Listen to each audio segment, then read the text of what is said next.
In this guide, we will show you how to create a graph in Word. If you find this tutorial helpful, please consider subscribing and liking the video.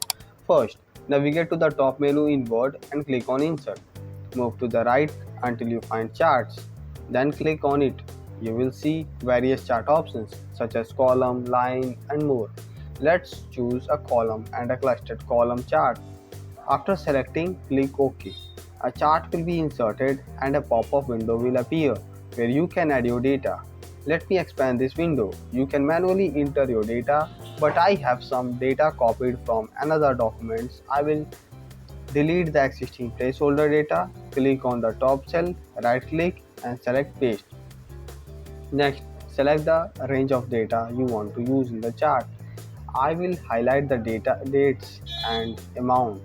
After selecting the data, click outside the pop-up to close it. Your chart is now created with the new data. If you found this guide helpful, please consider subscribing and liking the video. Thanks for watching.